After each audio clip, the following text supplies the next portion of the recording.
ಈ ಮಧ್ಯೆ ಸರ್ ಇವರು ನಮ್ಮ ವಿಜಯ್ ಪ್ರಸಾದ್ ಸರ್ ಅವ್ರು ಹೇಳ್ತಾ ಇದ್ರು, ಯಾರು ಇವರು ಖರ್ಗೆ ಅವರು, ಪ್ರಿಯಾಂಕ್ ಖರ್ಗೆ ಅವರು, ಇಲ್ಲ ಈ ಸಂಖ್ಯಾಬಲದ ವಿಚಾರನೇ ಇಲ್ಲ, ಆ ಥರದ್ದು ಏನು ಕಸರತ್ತೇ ನಡೆದಿಲ್ಲ, ಹೆಂಗೆ ಬರುತ್ತೆ ಈ ವಿಚಾರ ಅಂತ. ಅದಕ್ಕೆ ನಿನ್ನೆ ಸತೀಶ್ ಜಾರಕಿಹೊಳಿ ಅವರು ಒಂದು ಮಾತು ಹೇಳ್ತಾರೆ, ಮೊದಲು ಶಾಸಕಾಂಗ ಪಕ್ಷದ ನಾಯಕನನ್ನು ಆಯ್ಕೆ ಮಾಡುವಾಗಲೂ ಒಂದು 10% ಇದ್ದರು, ಇವತ್ತೂ ಇರ್ತಾರೆ, ನಾಳೆನೂ ಇರ್ತಾರೆ ಅಂತ. ನೋಡಿ, ಇವತ್ತು ಇಬ್ಬರೂ ಮುಖ್ಯಮಂತ್ರಿ ಆಮೇಲೆ ಡೆಪ್ಯೂಟಿ CM ಶಿವಕುಮಾರ್ ಅವರು ಬೆಂಗಳೂರಿಗೆ ಬಂದಾದ್ಮೇಲೆ ಈ ಫೋಟೋ ಒಂದು ತುಂಬ ವೈರಲ್ ಆಗಿ ಓಡಾಡ್ತಾ ಇದೆ ನೋಡಿ, ಆಯ್ತಾ. ಇಬ್ರು ಒಂಥರ ಮುಗುಮ್ಮಾಗಿರೋ ಮುಖ ಇಟ್ಕೊಂಡಿದ್ದಾರೆ. ಸೊ ಅದಕ್ಕೆ ನಾನು ಸ್ವಲ್ಪ, ನೀವು ದೀಕ್ಷೆದ ಮೀನಿಂಗ್ ಹುಡುಕ್ತಾ ಇದ್ರಲ್ಲ, ಹಾಗೇನೆ ನಾನು ಈ ಸ್ವಲ್ಪ ಫಿಲಾಸಫಿಕಲ್ ಆಗಿ ಸ್ವಲ್ಪ ಒಂದು ಸ್ಟೇಟ್ಮೆಂಟ್ ಕೊಡ್ತೀನಿ. ಏನಂತಂದರೆ, ಇವ್ರ ಮುಖ ನೋಡ್ತು ಅಂತಂದರೆ ಅಂತರಂಗಕ್ಕೆ ಮುಖವೇ ಕೈಗನ್ನಡಿ ಇದ್ದಂಗೆ, ಆಯಿತಾ. ಇವರ ಹಾವ, ಇವರ ಭಾವ, ಆಮೇಲೆ ಇವರ ಬಾಡಿ ಲ್ಯಾಂಗ್ವೇಜ್ ಎಲ್ಲ ನೋಡ್ತಾ ಇದ್ರೆ, ಇವತ್ತು ಕಾಂಗ್ರೆಸ್ ಯಾವ ಸ್ಥಿತಿಗೆ ಬಂದಿದೆ ಅಂತಂದ್ರೆ, ಅದು ಒಂಥರ ನಾವಿಕ ಇಲ್ದಿರೋ ಹಡಗ್ ಥರ ಆಗ್ಬಿಟ್ಟಿದೆ. ಅದು ನಾವಿಕ ಇಲ್ದಿರೋ ಹಡಗ್ ಥರ ಆಗ್ಬಿಟ್ಟಿದೆ. ಆಮೇಲೆ ಯಾರು CM, ಯಾರು ಮುಖ್ಯಮಂತ್ರಿ ಅನ್ನೋ ಸುಳಿಯಲ್ಲಿ ಸಿಕ್ಕಾಕೊಂಡು ಕರ್ನಾಟಕದ ಜನರು ಅನಾಥರಾಗಿದ್ದಾರೆ, ಆಯ್ತಾ. ಇನ್ನೊಂದು ಸ್ವಲ್ಪ ಏನ್ ಗೊತ್ತಾ, ಒಬ್ಬ ಮುಖ್ಯಮಂತ್ರಿ ಶಾಸಕರು ಆಯ್ಕೆ ಮಾಡಿರುವಂತ ಒಬ್ಬ ಮುಖ್ಯಮಂತ್ರಿ, ಪ್ರಮಾಣ ವಚನವನ್ನು ಸ್ವೀಕರಿಸಿದಂತ ಒಬ್ಬ ಮುಖ್ಯಮಂತ್ರಿ ದಿನ ಬೆಳಗಾದ್ರೆ ನಾನೇ ಮುಖ್ಯಮಂತ್ರಿ ಅಂತ ಸಾಬೀತು ಮಾಡುವಂತಹ ದೈನಂದಿನ ಪರಿಸ್ಥಿತಿಗೆ ಬಂದ್ಬಿಟ್ಟಿದ್ದಾರೆ. ಏನಾಗಿದೆ ಅಂತಂದ್ರೆ ಮೇಡಮ್, ಇವಾಗ ಮುಂದೆ ಹೋಗ್ತಾ ಈ ರಾಜ್ಯದ ಕಾಂಗ್ರೆಸ್ ಸರ್ಕಾರದಲ್ಲಿ ಒಂದು ಸ್ಟೀರಿಂಗ್ ಇದ್ದಿದ್ದು ಇವತ್ತು ಸಡನ್ನಾಗಿ 2 ಸ್ಟೀರಿಂಗ್ ಆಗ್ಬಿಟ್ಟಿದೆ. 2 ಸ್ಟೀರಿಂಗ್ ಆಗಿ ಯಾರು ಯಾವ ಕಡೆಗೆ ತಿರುಗಿಸ್ತಾರೆ, ಯಾವ ಕಡೆಗೆ ತಿರುಗತ್ತೆ, ಹೆಂಗ್ ತಿರುಗತ್ತೆ, ಪಲ್ಟಿ ಆಗತ್ತೋ ಉಲ್ಟಾಗತ್ತೋ ಅನ್ನೋದು ಕಾಂಗ್ರೆಸ್ ಅವ್ರಿಗೆ. ಇವತ್ತಿನ ಪರಿಸ್ಥಿತಿಗೆ, ಇವತ್ತಿನ ರಾಜ್ಯದ ಕಾಂಗ್ರೆಸ್ ಪರಿಸ್ಥಿತಿ ಅವರೇ ಕಾರಣ, ಬೇರೆ ಯಾರು ಕಾರಣ ಅಲ್ಲ. ಯಾರು? ಹೈಕಮಾಂಡ್ ಅಲ್ಲ, ಕಾಂಗ್ರೆಸ್ ಅವ್ರಿಗೆ ಕಾರಣ ಇದಕ್ಕೆ. ಅದು ಹೈಕಮಾಂಡ್ ಆದ್ರೂ ಆಗಿರ್ಬೋದು, ಲೋ ಕಮಾಂಡ್ ಆದ್ರೂ ಆಗಿರ್ಬೋದು, ಯಾರಾದ್ರೂ ಆಗಿರ್ಬೋದು, it is up to them, ಆಯ್ತಾ. ಹಿಂಗಿರ್ಬೇಕಾದ್ರೆ ಇವತ್ತೇನಾಗಿದೆ, ಈ 2 ವರ್ಷದಲ್ಲಿ ಬೆಲೆ ಏರಿಕೆಗೆ, ಭ್ರಷ್ಟಾಚಾರಕ್ಕೆ, ಕಾನೂನು ಸುವ್ಯವಸ್ಥೆ, ಅಸಮರ್ಥತೆಗೆ, ಆಮೇಲೆ ಈ 2 ವರ್ಷದಲ್ಲಿ ಕಾಂಗ್ರೆಸ್ ಸರ್ಕಾರದ ಅಡಿಯಲ್ಲಿ ಬೆಂಗಳೂರನ್ನು ಸೇಫ್ ಹೆವನ್ ಆಗಿ ಬಾಂಗ್ಲಾದೇಶಿ ಅಕ್ರಮಕ್ಕೆ ಎಲ್ಲ ವಾಸ್ತವ್ಯ ಮಾಡಿಕೊಟ್ಟಿದ್ದಾರೆ. ಸೊ ಇದಕ್ಕೆ ಯಾರು ಅಪ್ಪ ಅಮ್ಮ ಇಲ್ಲ, ಕೇಳೋರಿಲ್ಲ, ಹೇಳೋರಿಲ್ಲ. ಸೊ ಏನಾಗಿದೆ ಅಂತಂದ್ರೆ, ಕಾಂಗ್ರೆಸ್ ಸರ್ಕಾರದಲ್ಲಿ ಅವ್ರದೇ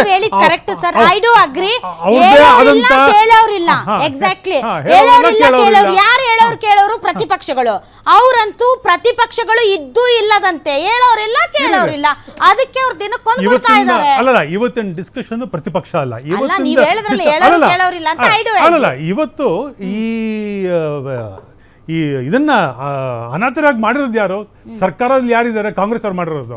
ಇದಕ್ಕೆ ಅವ್ರದ್ದೇ ಆದಂತ ಇದ್ರು. ಅವ್ರು ಏನ್ ಹೇಳ್ತಾರೆ, ಒಂದ್ ಕಡೆ ಈ ನಾವಿಕ ಇಲ್ದಿರೋ ಹಡಗಿಗೆ ಈ ಪ್ಯಾಸೆಂಜರ್ಸ್ ಅಂತ ಇದಾರಲ್ಲ, BR ಪಾಟೀಲ್, NY ಗೋಪಾಲಕೃಷ್ಣ, ಬೇಲೂರು ಗೋಪಾಲಕೃಷ್ಣ, ಆಮೇಲೆ ಆರ್ಥಿಕ ಇವರು ಸಲಹೆಗಾರರು ರಾಯರೆಡ್ಡಿ ಅವರು, ಒಬ್ಬೊಬ್ಬರ ಮಾತಿಂದ, ಒಬ್ಬೊಬ್ಬರ ಬಾಯಿಂದ ನುಡಿಮುತ್ತುಗಳು ಬರ್ತಾ ಇದೆ ಸರ್ಕಾರದ ಪರವಾಗಿ. ಅದನ್ನ ಹೆಮ್ಮೆ ಪಡಬೇಕಾಗತ್ತೆ. ಕಾಂಗ್ರೆಸ್ ಅವ್ರು ಕೇಳಿ, ಅದನ್ನ ಒಬ್ಬೊಬ್ಬರು ಒಂದೊಂದು ದಿಕ್ಕಿಗೆ ಎಳಿತಾ ಇದ್ದಾರೆ. ಒಬ್ಬೊಬ್ಬರು ಹೇಳ್ತಾರೆ ಈ ಸರ್ಕಾರ ಕಡು ಭ್ರಷ್ಟ ಸರ್ಕಾರ ಅಂತ.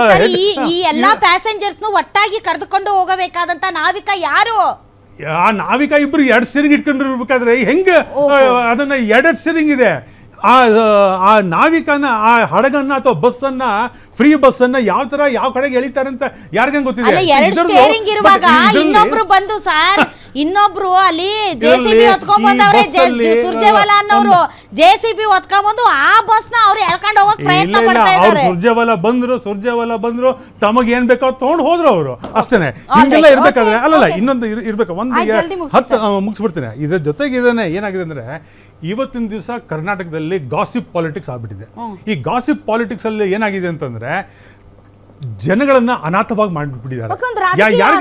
ಒಂದು ಆಡಳಿತದ ಮೇಲೆ ಪರಿಣಾಮ ಬೀರ್ತಾ ಇದೆ.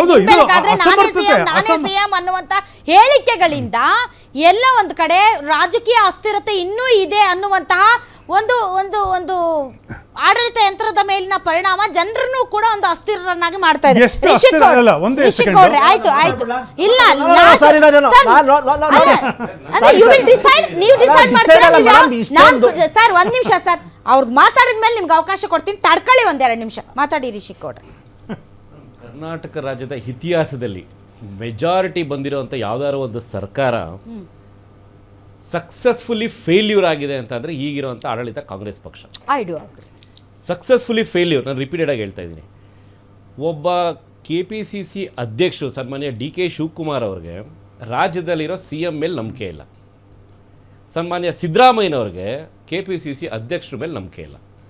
ಈ ಚರ್ಚೆ ಎಲ್ಲಿಂದ ಸ್ಟಾರ್ಟ್ ಆಗುತ್ತೆ ಅಂತ ಹೇಳಿದ್ರೆ 138 ಜನ ಶಾಸಕರನ್ನ ಗೆಲ್ಲಿಸ್ತಾರೆ. ಆ 138 ಜನ ಶಾಸಕರನ್ನ ಗೆಲ್ಲಿಸ್ಕೊಂಡು ಬಂದಿದ ತಕ್ಷಣ ಅಲ್ಲೇ ಸ್ಟಾರ್ಟ್ ಆಗುತ್ತೆ ಕ್ರೆಡಿಟ್ ವಾರ್ ಯಾರಿಗೋಗುತ್ತೆ. ಸನ್ಮಾನ್ಯ ಸಿದ್ದರಾಮಯ್ಯನವರು ನಾನು ಮಾಸ್ ಲೀಡರಾ ಅಥವಾ ಸನ್ಮಾನ್ಯ DK ಶಿವಕುಮಾರ್ ಅವರು 138 ಜನನ ಗೆಲ್ಲಿಸಬೇಕಾದ್ರೆ ಆ್ಯಸ್ ಎ ಪ್ರೆಸಿಡೆಂಟ್ ಅಧ್ಯಕ್ಷರು ಸೊ ನಾನು CM ಆಗಬೇಕಾ ಅಥವಾ ನೀವು CM ಆಗಬೇಕಂತ ಅಲ್ಲಿಂದಲೇ ಸ್ಟಾರ್ಟ್ ಆಗುತ್ತೆ. ಸೊ ಅವತ್ತಿಂದ ಸ್ಟಾರ್ಟ್ ಆಗಿರೋವಂಥದ್ದು ಇವತ್ತಿನವರೆಗೂ ಅದು ಎಂಡ್ ಆಗಿಲ್ಲ, ಆಗೋದು ಇಲ್ಲ. ನಮ್ಮ ಸ್ನೇಹಿತರು ಹೇಳ್ತಾ ಇದ್ರು, ಹಿರಿಯರು, ಸನ್ಮಾನ್ಯ ಸಿದ್ದರಾಮಯ್ಯನವರು ಸ್ಟೇಟ್ಮೆಂಟ್ ಕೊಟ್ಟರು, ನಾನೇ ಇನ್ನು 5 ವರ್ಷ CM ಆಗಿರ್ತೀನಿ, ನೀನು ಬದಲಾವಣೆ ಆಗಲ್ಲ ಅಂತ. ಬಟ್ ಬರೆದಿಟ್ಕೊಳ್ಳಿ, ನಾಳೆ ಮತ್ತೆ ಇನ್ನೊಂದು ಹೊಸ ಸ್ಟೋರಿ ಸ್ಟಾರ್ಟ್ ಆಗುತ್ತೆ. ಇದೊಂಥರ ಸೀರಿಯಲ್ ಇದ್ದಂಗೆ ಹೊರತು ಎಲ್ಲೂ ನಿಮಗೆ 3 ಅವರ್ ಮುಗಿಯುವಂಥ ಮೂವಿ ಆಗೋದೇ ಇಲ್ಲ, ನಿಮಗೆ ಯಾವತ್ತೂ ಆಗೋದೇ ಇಲ್ಲ ನಿಮಗಿದು. ಯಾಕೆ ಅಂತ ಹೇಳಿದ್ರೆ ಸನ್ಮಾನ್ಯ DK ಶಿವಕುಮಾರ್ ಅವರು ಮೂಲ ಕಾಂಗ್ರೆಸ್ಸಿಗರು, ಕಷ್ಟಪಟ್ಟಿದ್ದಾರೆ, 40 ವರ್ಷದಿಂದ ಕಾಂಗ್ರೆಸ್ಸಲ್ಲಿದ್ದಾರೆ, CM ಆಕಾಂಕ್ಷಿ. ಈ ಸತಿ ಅವರಿಗೆ ಚಾನ್ಸ್ ಬಿಟ್ಟರೆ ಮತ್ತಿನ್ನೊಂದು ಸತಿ ಇನ್ನೊಂದು 20 ವರ್ಷದವರೆಗೂ ಚಾನ್ಸೇ ಸಿಗಲ್ಲ ಕಾಂಗ್ರೆಸ್ ಅವ್ರಿಗೆ. ಸೊ ಅವರ ಎಲ್ಲ ರಾಜಕೀಯದ ದಾಳಗಳನ್ನ ಉಳಿಸ್ತಾ ಇದ್ದಾರೆ, CM ಆಗಲೇಬೇಕು ನಾನು ಅಂತ. ಆದರೆ ನಿಮಗೆ ಈ ನಂಬರ್ ಗೇಮ್ ಅಂತ ಇದೆಯಲ್ಲ, ಈ ನಂಬರ್ ಗೇಮ್ ಅಂತ ಬಂದಾಗ ಇಟ್ಸ್ ಎ ಓಪನ್ ಸೀಕ್ರೆಟ್. ನಿಮಗೆ ಸನ್ಮಾನ್ಯ ಸುರ್ಜೇವಾಲಾ ಅವ್ರು ಅಲ್ಲಿಂದ ಬಂದಿದ್ದರು. ನಮ್ಮ ಸ್ನೇಹಿತರು ಹೇಳ್ದಂಗೆ ಒಂದು ರೀಸನ್ ಏನು ತಗೊಂಡೋದ್ರೂ ನನಗೆ ಚರ್ಚೆ ಮಾಡೋಕ್ಕೆ ಹೋಗಲ್ಲ. ಆದರೆ ಬಂದಿದ್ದಾಗ ಪ್ರತಿಯೊಂದು ಶಾಸಕರನ್ನು ಕರೆದು ಕೇಳಿದಾಗ 2 ಕ್ವೆಶನ್ ಇರುತ್ತೆ. ನೀವು ಸನ್ಮಾನ್ಯ ಸಿದ್ದರಾಮಯ್ಯನವರ CM ನೇತೃತ್ವದಲ್ಲಿ ಇರ್ತೀರಾ ಅಥವಾ ಸನ್ಮಾನ್ಯ DK ಶಿವಕುಮಾರ್ ಅವರ ನೆಕ್ಸ್ಟ್ CM ಆಗಿ ಎಕ್ಸ್ಪೆಕ್ಟ್ ಮಾಡ್ತೀರಾ? ಡೈರೆಕ್ಟ್ ಕ್ವೆಶನ್ ಇರುತ್ತೆ.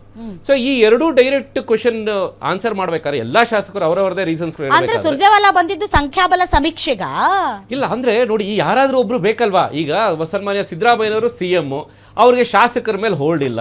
ಸನ್ಮಾನ್ಯ DK ಶಿವಕುಮಾರ್ ಅವರು KPCC ಪ್ರೆಸಿಡೆಂಟು, ಅವರು ಕೂಡ ಶಾಸಕರ ಮೇಲೆ ಹೋಲ್ಡ್ ಇಲ್ಲ. ಸೊ ಥರ್ಡ್ ಪಾರ್ಟಿ ಹೈಕಮಾಂಡ್ ಅಂತ ಬರಬೇಕಲ್ವಾ ಹೊರಗಡೆಯಿಂದ. ಸೊ ಅವರು ಬಂದಾಗ, ಯಾಕೆಂದ್ರೆ ಸನ್ಮಾನ್ಯ ಖರ್ಗೆ ಅವರು ತಾವು ಹೇಳ್ದಂಗೆ ಅಂದ್ರೆ ಇಬ್ಬರ ಜಗಳದಲ್ಲಿ ಕೂಸು ಬಡವಾಗಬಾರದು ಅಂತ.